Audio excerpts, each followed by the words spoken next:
What if I told you that your deepest pain holds the key to your ultimate freedom? Have you ever longed to feel a sense of inner peace so solid, so unbreakable, that the opinions of others, the sting of rejection, or the ache of loss simply couldn't reach it? You may spend your days projecting strength, managing your image, trying to please the world, while inside, a quiet storm rages. You're exhausted from the performance. You just want to rest, truly rest, in the calm of your own being. But here is a truth you must hear. Your attempts to avoid hurt are what keep you trapped in its cycle. The shielding, the numbing, the hiding, these are the very walls that make you a prisoner to every harsh word and every disappointment. This isn't weakness, it's the human condition. Some are just better actors. The pioneering psychologist Carl Jung offered a different path. He taught that we're defined not by what happens to us, but by what we choose to become through it. The answer isn't to build a fortress. It's to undertake a profound integration. Real strength isn't the absence of pain. It's the full, conscious embrace of who you are, shadows and all. If you're listening now, this is for you. For the part of you that feels perpetually at a disadvantage, as if others hold a secret power over your emotions. It doesn't have to be this way, but the journey requires facing truths that may unsettle you. Truths that, once seen, become the source of your liberation. Let's begin. You believe your pain comes from outside, from their words, their betrayals, their silence. But the real, brutal fact is this. Nothing external can truly wound you unless it resonates with an existing injury within. The hurt you feel is the echo of an old, unhealed story. It's a trauma you haven't faced, the emptiness you've dressed up as pride or independence. Jung revealed that our outer turmoil is a mirror of our inner, unintegrated world. Your outer world can only disturb what is already unstable within. That's why some endure great loss with grace, while others are shattered by a minor slight. It's not about the event, but where it lands inside you. And here's an uncomfortable insight. You still suffer because on some level, you cling to the illusion of control. You believe that if you're just good enough, smart enough, or kind enough, you can force the world to treat you gently. But that guarantee is a mirage. You're striving for control creates a life of tension, a constant vigil against the unpredictable. Do you want the suffering to end? Then you must stop trying to evade it. What you need isn't more armor, but more awareness. As long as you think others must change for you to feel peace, you remain their hostage. Your freedom dawns the moment you realize that external events only have power if they find a willing accomplice within you. And this, right here, is where the real battle is fought, in the realm of the unconscious. What you refuse to acknowledge, you do not command. And what you do not command, commands you. This is the territory we must explore. Get ready to look into the depths, because that is where your true transformation awaits. If this message resonates, consider subscribing to Winds of Thought. The most pervasive lie you've been sold is that you're the sole pilot of your life. Wake up. You are not. Not as long as vast regions of your psyche operate in darkness. You react without knowing why. You feel surges of emotion with no clear source. You make choices that later seem to sabotage you. Carl Jung put it starkly, until you make the unconscious conscious, it will direct your life and you will call it fate. That is your current reality. The pain, the sudden anger, the unexplained sadness, these are not random. They are urgent dispatches from forgotten parts of yourself. Memories exiled, traumas ignored, desires repressed. Jung called this collective territory the shadow. It is not passive. It is an active force, a reservoir of all you've denied, and it dictates your feelings and actions from the shadows. You wonder why a certain criticism devastates you while others shrug. It struck a hidden, tender spot that is still raw and alive. You haven't confronted these spots. You've only swept them under the rug of your awareness, and now you trip over them daily. Jung taught that we cannot alter what we will not accept. Judgment imprisons. Acceptance liberates. What have you been doing? Judging your feelings, silencing your needs, repressing your truth. The unconscious doesn't vanish when ignored. It seeks expression in more destructive ways, in repeated toxic patterns, in self-sabotaging behaviors, in anxieties that flare when life is calm. This isn't coincidence. It is your own psyche crying out for attention. Do you wish to become someone who is no longer easily wounded? Then you must cease the internal exile. For as long as you are a stranger to your own depths, you will be a puppet to their hidden strings. Your quest for invulnerability makes you more fragile. The exit lies not in defense, but in integration. Becoming unshakable is not an act of resistance, but of profound self-knowledge. What does that truly look like? Let's continue. Most believe that to avoid hurt, you must shut down. They build walls, wear masks, and proclaim, "Nothing affects me." But inside, the corrosion continues. The core issue isn't feeling. It's not understanding what you feel and why.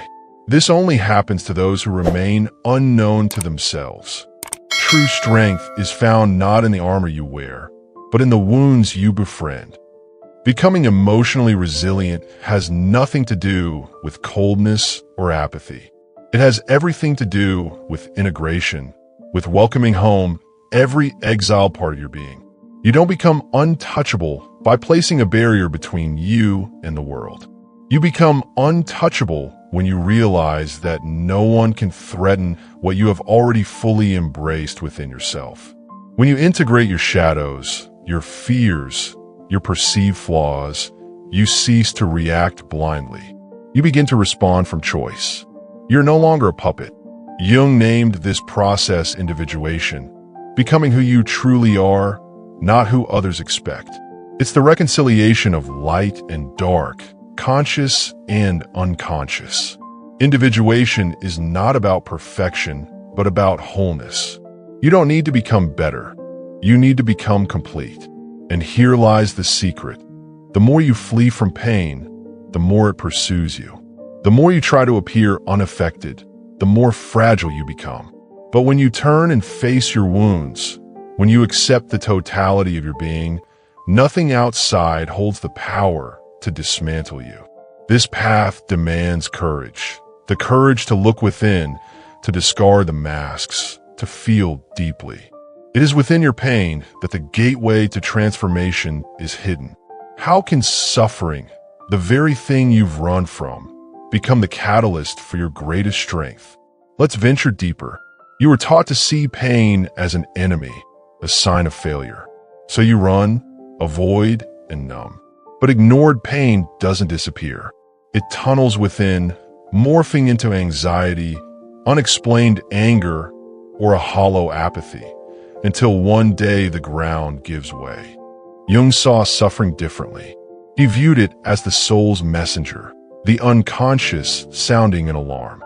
He suggested that depression, like a solemn guest, should be invited in and listened to. But you don't listen. You distract, you busy yourself, you do anything but heed the call. The agony persists because you are at war with yourself. One part of you yearns to grow, while another clings to the familiar. Your ego, addicted to control, tries to silence this call for transformation. It is in this friction that suffering is born. Growth hurts. Releasing old beliefs is a kind of death. Letting go is a mourning. Yet, it is precisely in this space of deconstruction, where old certainties crumble, that something new can be born. When pain strips you bare, revealing your raw vulnerability, you finally meet who you are beneath the performance. At that exact point, suffering becomes sacred, for it brings you to your knees before the only thing that can free you, your authentic self. Pain is not the road's end. It is the journey's beginning toward wholeness. Most turn back before crossing this dark valley, but you're still here. Few have the courage to begin the journey of individuation, and fewer still to see it through. This path offers no comfort. It promises to dismantle the ego, to unlearn who you thought you were. You start to see that your achievements, your traumas, even the personality you crafted for love, these were survival mechanisms, not your essence. Surviving is not the same as living. Individuation requires the dissolution of the persona, the social mask. You must shed a skin to discover what lies beneath. It is here you begin to become unshakable, not because you stop feeling, but because you have walked through your own inner fire. You faced your monsters, acknowledged your shame and need, and declared, "I see you. You no longer rule me." This internal clarity grants a strength independent of approval or control. You no longer need to be universally loved, to win every argument, or to perform strength. You know who you are. True emotional armor is not a shell. It is a solid core, the integration of all parts around a center of consciousness that remains steady in any storm. You may feel pain, but it does not fragment you. You may be hurt, but you do not lose yourself. This depth carries a price, a certain solitude, not because you'll be alone, but because few can follow you into these depths. This distancing is not rejection, it is maturation. You no longer fit in the spaces where you once hid. And this brings us to our final revelation. Consciousness itself is the only reliable shield. Now that you've journeyed this far, understand this clearly. Nothing will ever shield you from life's blows if you remain unconscious of your inner world. Words will sting, rejections will ache, losses will grieve you until you awaken. Awakening is a daily choice. To look within, to take responsibility for your inner landscape without blaming others or fate. Jung said, "What you resist persists. What you accept transforms." You've spent a lifetime resisting the fear of inadequacy, the ache of loneliness. You've hidden, perfected, and armored up. And it has led you here, weary of battling the world and yourself. But now you know, true emotional immunity is not hardness. It is luminous clarity. It is not about building armor, but expanding your awareness. When you comprehend your triggers, your patterns, your core wounds, the actions of others lose their destructive power. You still feel, but you don't drown. You still suffer, but you don't shatter. What finally protects you is not a retreat from life, but a total immersion into its depths. Those skimming the surface are battered by every wave. Those who dive deep find a profound stability below. That is your destination.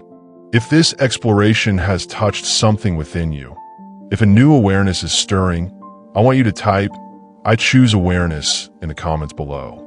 Let's start a movement of people committed to living from truth, not from pretense.